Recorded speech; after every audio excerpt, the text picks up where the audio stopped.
Hello there everybody, this is Krista and welcome back to Crochet Witch Tarot. And we are here with a pre-recorded, kinda picking my decks for the month. We're doing something new, but pre-recorded because as much as I love doing these live, the time was not here this weekend. And so anyway, where do I want to start? If you watched my latest Tarot and ADHD video, you'll know I talked about how I've kind of been experiencing a bit of this ADHD neurodivergent question mark burnout a bit. Because for the last few weeks, well, we've had construction going on at work at the library for months and months now. But for the past few weeks, it's really been ramping up, and what that means is there is drilling and hammering right behind my head at my desk constantly, which is, you know, it is what it is. It'll be worth it in the end when all this is done, but what I've noticed is it creates kind of an overstimulation for me, and by the time I get home I've just been like, I don't know, completely burnt out mentally and just not able to do the things that I really like to do. And so it sort of sparked this thing where it was like for a few days there was just this feeling of coming and sitting in this room, which is kind of my tarot witchy room, which is typically my favorite place to be. I sit here all the time. Stevie sits here all the time with me. And this is always where I want to be. This is where all my hobbies are, things like that. And it was just this feeling of not even wanting to be in here because the overwhelm that was kind of happening from my day carried over to here, which does tend to happen. And I know that's not a unique feeling. I think we see that happen a bit, where it's sort of like having this feeling that is rooted outside of any sort of hobby thing of that sort, but it's kind of this thing of like, well, what can I control though? And when it comes down to it, that's my hobbies. I can control that. I can control engaging with that or not. So it sort of spreads to that. But that makes me sad because this is what I love. This is what gives me such a spark in my day. And so when it's like I was coming home and not wanting to engage at all, it was just like, aw. But that's what usually brings me so much joy. And so it sort of started this journey over the past few days, you could say. Why you could say? Like, I know, it's been the past few days. And of just realizing that even though nothing out of the ordinary or like bad per se was kind of occurring in this room, I realized that coming home so overstimulated and then walking into here where I just constantly had so much going on, so many different projects, so many different decks out for different purposes, it just wasn't something I could handle at that moment.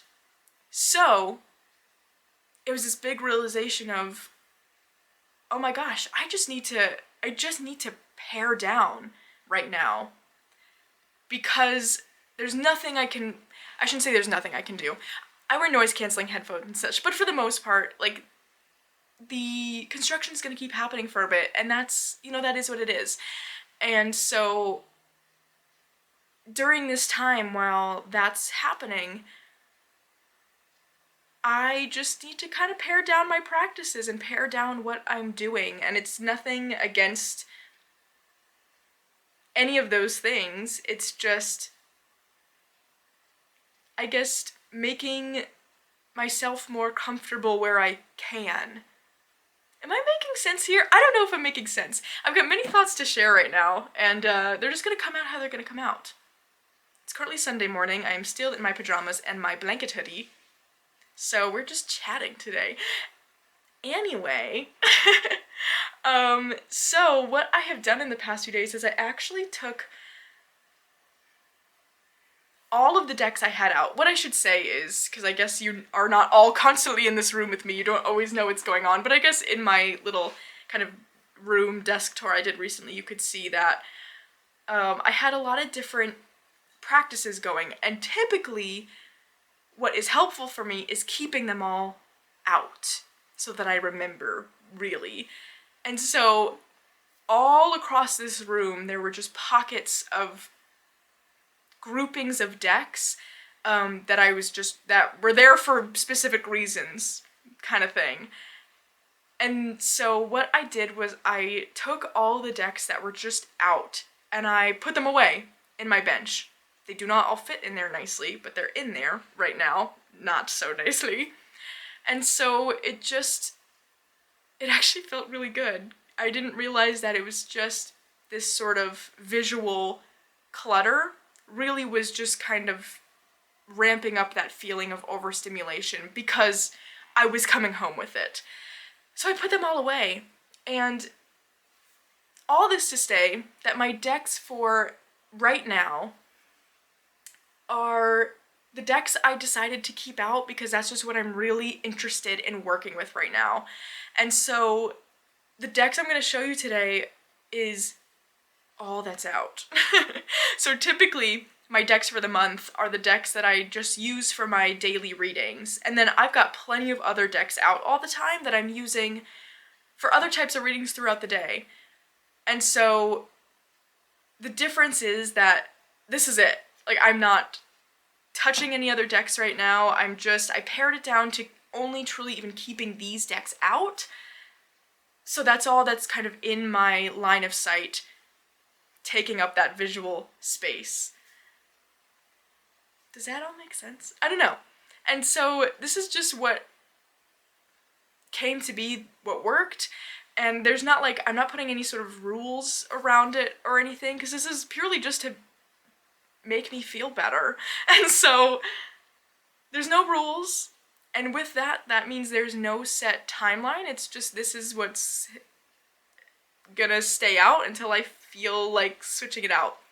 So the other thing I want to talk about was this realization I had, and actually this is definitely partially thanks to a video Varen Getchell put out recently about their recent planner video, because they were talking about how usually they switch over their planning with the Gregorian calendar, like month to month, and realize that they base their life around astrology, not necessarily kind of month to month. And so they switched it up this month by, instead of doing for the month, they're doing the astrological calendar. Is that the right words? I think so. So now they're following like Pisces season, and then we'll go into Aries season, which I thought was so cool. And so what Varen explained was that because she's neurodivergent, she realized like she does not kind of align herself with time in that kind of way, and realized that because astrology is so important to her, like that's how she aligns time. And so it really got me thinking, because I was like, okay, not that going month to month doesn't work for me, but sometimes using a group of decks for the whole month really works. And then sometimes, oh my gosh, big stretch. Did you see that? That was so cute. But then sometimes I'll find after 2 weeks I'm getting antsy and I want to just switch it up, which is the ADHD, you know? And my realization from that is that a common symptom that comes with ADHD is time blindness. And I didn't fully realize the scope of definition, I guess, that this involves. For my previous understanding was it just was something like what happens when you basically kind of like hyper focus on something and you just lose track of time, because you're so focused on something and it's time blindness in that way, or where you have to be somewhere at a certain time and you can't kind of wrap your head around how much time you're gonna need to like get ready to get there, and so it's just like not doing that correctly, I guess you could say. Not that anything's correct or incorrect, whatever. And I know I experienced that to an extent, except for the fact that just from living a life of undiagnosed ADHD, I have learned to like overcompensate for that, where I am so terrified of being late that I am always early to things, which is a form of time blindness, I realized, but it just didn't click in my head that that's what was happening. So I looked more into it recently and learned that another aspect of time blindness is not understanding fully different time concepts. I don't know if this is making any sense. I'm gonna try my best to explain kind of what's going on up there with that, but, you know,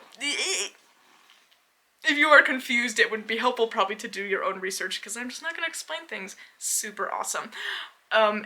Anyway, how this feels for me is that we'll use this case of that usually at the beginning of the month, I pick out a grouping of decks. And sometimes, even though, so it's a month is a standard set of time. You know, sometimes it's 30 days, sometimes it's 31, so I guess it varies in that way. But generally, it's like 4 weeks, a standard set of time. But I do not grasp that very well, and so different months feel like different lengths to me. So, for example, with my decks I picked out for February, as we're nearing the end of February, now granted I'm going in this whole other direction, so do it that way you will, but as we were nearing the end of February, I was kind of like, wow, like I don't really feel like I had very much time with my decks. Like this, it really went by fast. I feel like I didn't get to use some of these or whatever, and I know February is shorter, I get that, but it's by like 2 days, so, you know, we don't have to talk about that. But then, January felt like it was a million years long. Even though they are standard sets of time, I don't really perceive them that way. And so, when I got to the middle of January, I was like, I want to switch it now. We've already been through a month, it feels like, even though it's been 2 weeks, it's been a month. I don't know if any of this is making sense, but I've just had this realization that, at least I think for now, I like following a standardized, quote-unquote, time system in that way doesn't really work for me, because I don't grasp time in that way. It doesn't make sense to me in that way. And so I think for now, we're just gonna kind of follow the flow of whenever I want to change things up. And so I hope that won't be too chaotic and confusing for everyone.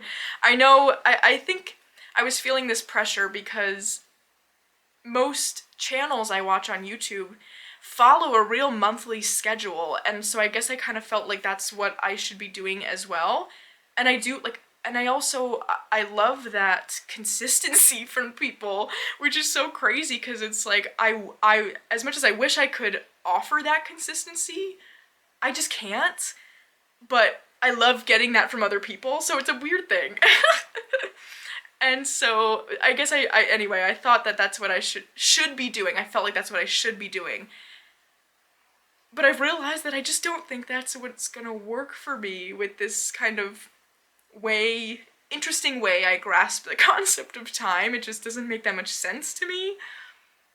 So, anyway, I hope it won't be too chaotic or, I don't know, not knowing when to expect certain things. I don't know that I really have that so much to begin with, but anyway, have I talked enough yet? Probably. Should I show you the decks that I kept out? Which I think this was really an interesting thing, because this wasn't hard. I knew exactly which ones I wanted to keep out, and it's just decks that have really either just caught my interest right now, or they were new and I really wanted to spend time with them, or they are kind of tried and trues where I'm like, yeah, no, I want that feeling of support right now. So, let's start with tarot. Okay, we're just gonna grab. I'm keeping them all in my baby crib right now. Should I show that? I feel like I haven't shown that in a while. When I say my deck crib, this is what I mean. It is a baby doll crib where I keep my decks. If you hear yelling, Paul is playing a video game.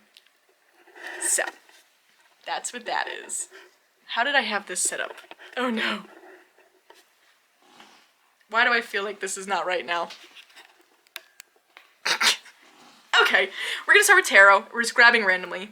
For starters, we've got the Meraki Tarot in this beautiful Sunset Bow Tarot bag. I don't know if this is its permanent home because Moonlit Fae does have a Meraki Tarot bag I think I kind of want to get, but how freaking cute is this? Something, I mean obviously I already bought it, so something's going in it. It just needs to be the right thing, which this is a good match. It's a good match, but it's not perfect. It's not perfect, you know? And that bag needs a perfect match. Anyway, so first tarot deck is the Meraki Tarot, which I did a whole extended walkthrough of. This is one I've really, really loved, but feels like I need to put the time into connecting to. And that is something I've been drawn to, kind of a feeling of depth versus breadth lately. I felt really inspired to really get deeply into certain decks.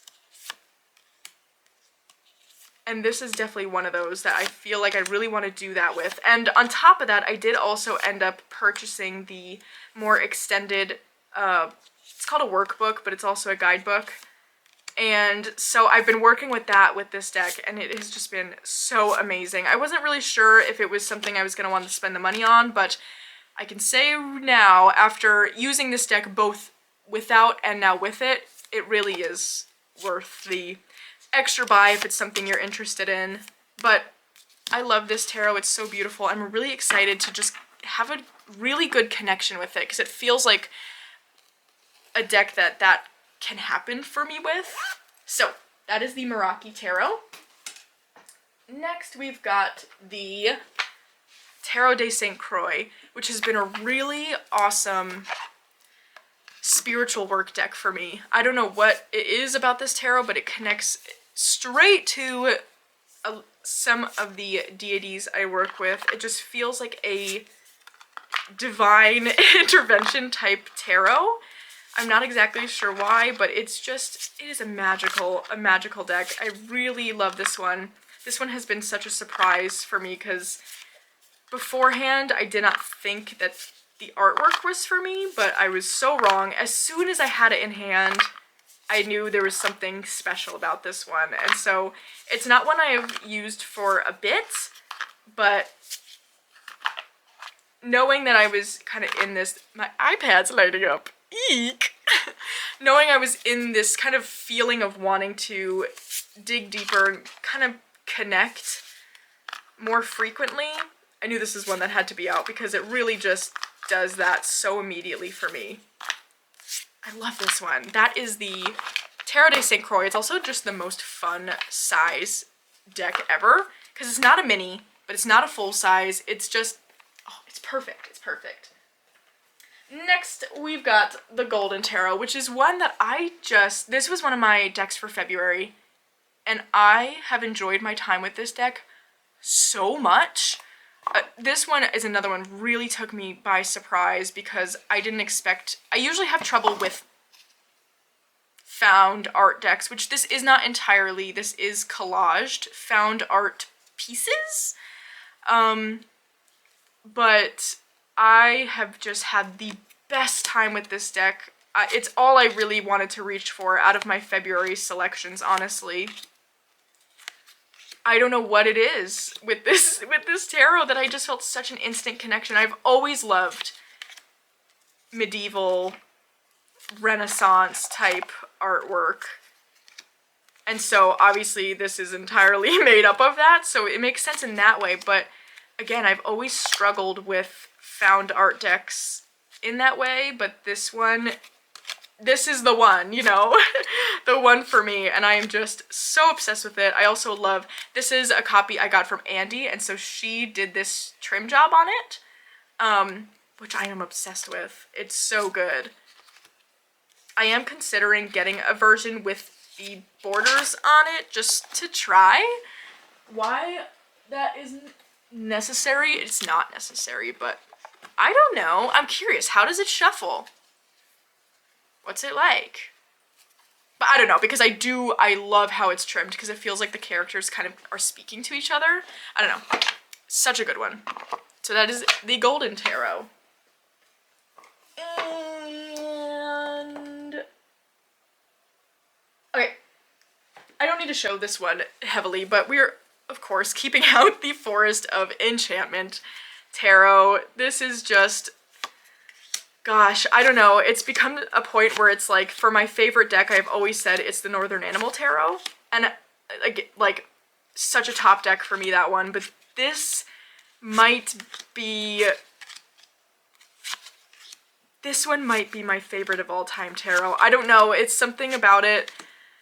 It feels so connected to me and so connected to my sense of spirituality. So it's just like an all-arounder in that way.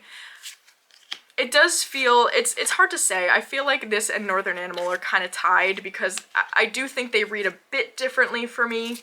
I go to them for a bit different reasons, but this one is staying out because I don't know. I've been doing a lot of really cool spiritual work with this one, so I definitely wanted it to be out still. I'm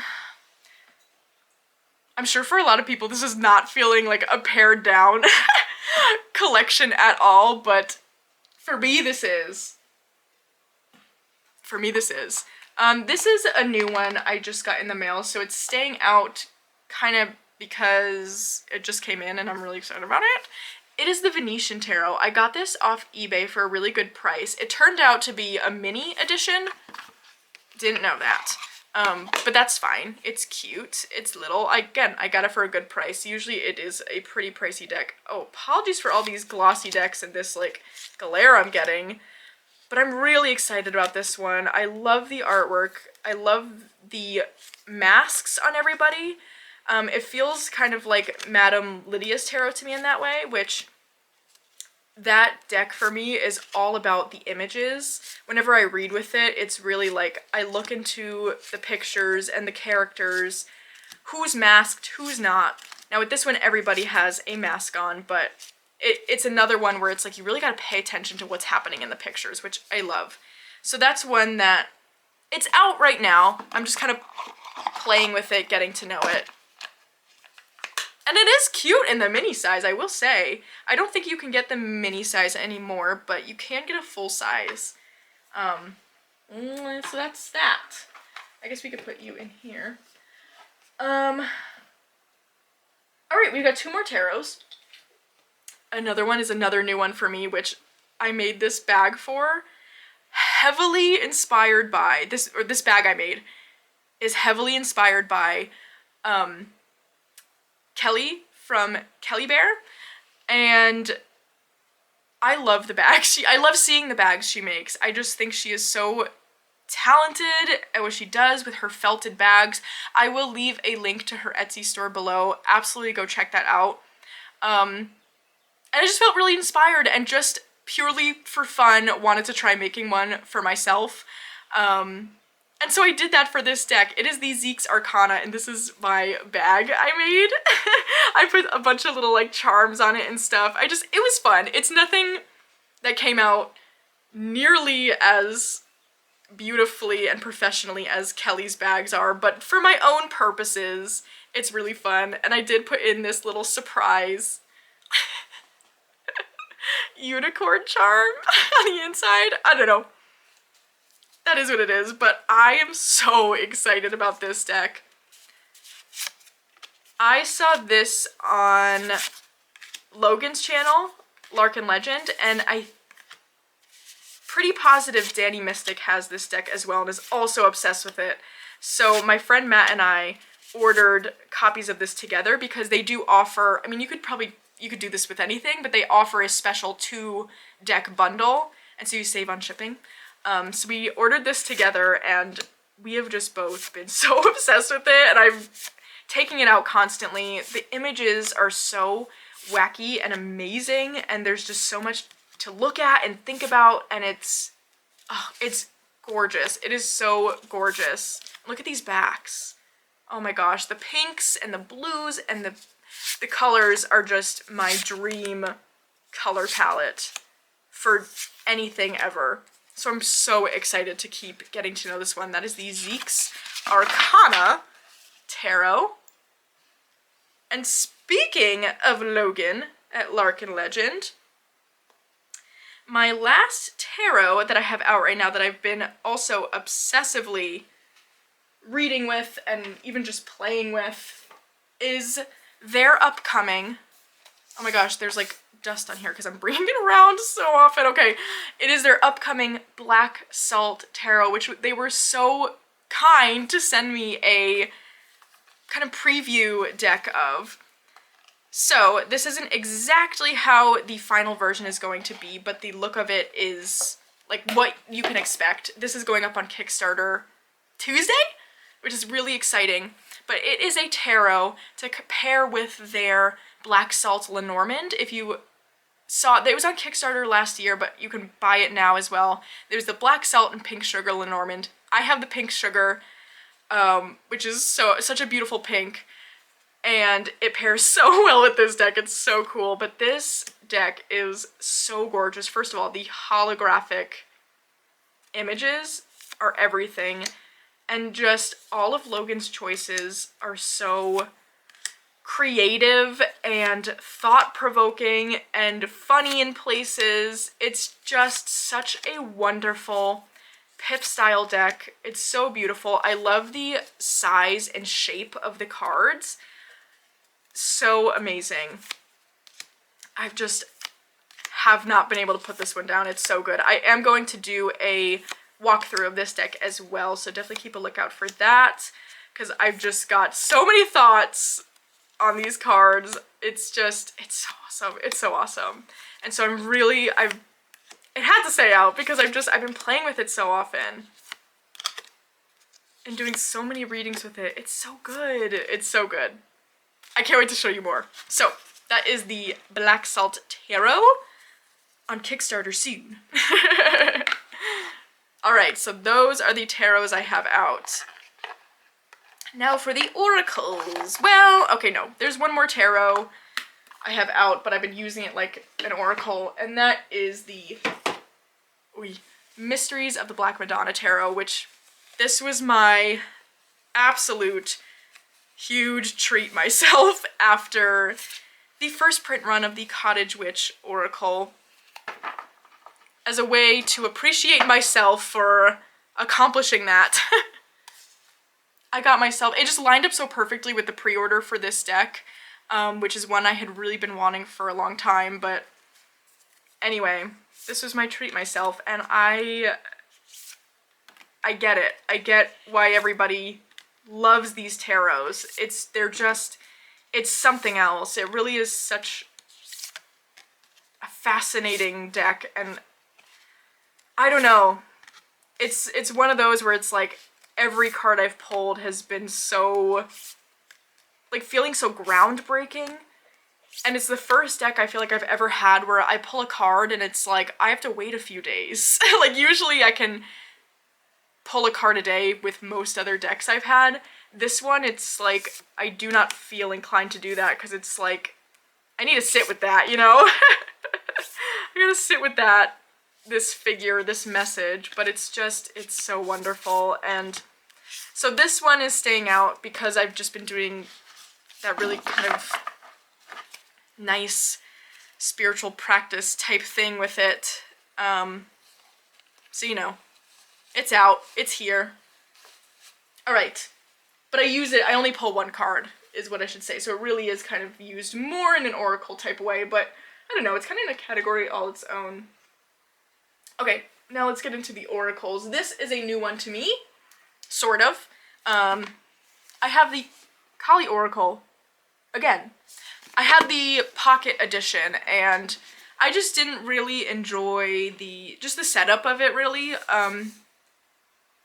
Having the image on the front and then on the back having just like the shorter message just wasn't really working for me, so I ended up gifting that to my friend Matt, who is loving it. So that deck was meant for them. But I really enjoyed watching Jess at Jess Reads Cards did the Kali Oracle Week with Racine at Owl Moon. There's numbers and I cannot think of them, but I'm sure you all know who that is. I just was so inspired by it. It just felt like that's what I was looking for, was just like getting into my practices that way, where it's like you're spending this extended, well, I know a week doesn't sound like a long time. To me, that's an extended amount of time to be spending with one oracle, okay? But that's what I was looking for, and actually, I have been so inspired by what Jess has been showing of her practices lately, and even just her card pulls.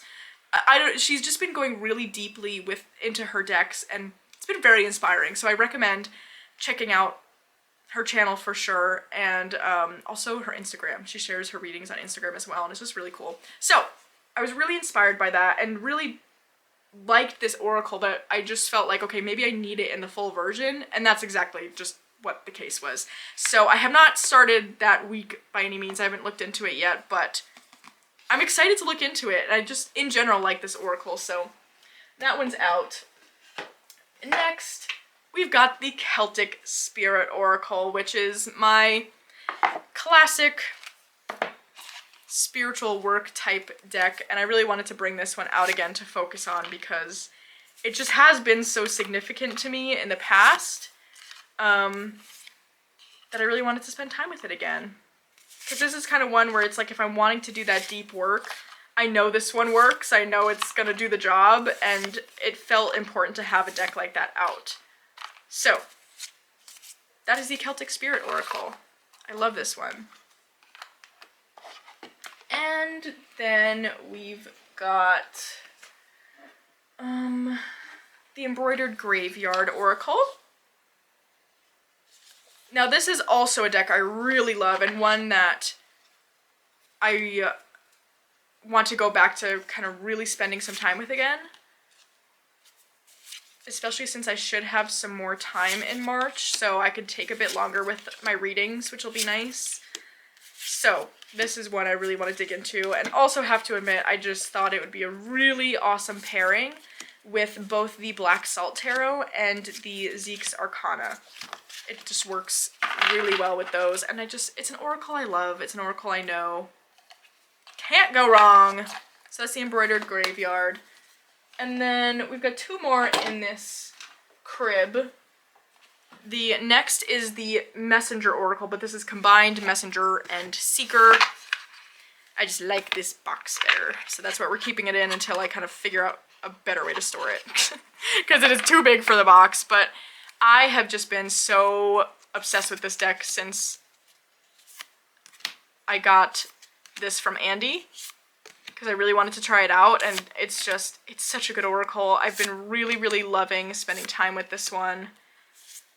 Oh, it's so good. And so this is kind of my get to know oracle in a way, because it is newer to me, but it's one of those where it really sparked excitement for me. And that's the other important element to picking these decks is like, is it sparking excitement? So, that is the combined Messenger and Seeker Oracle.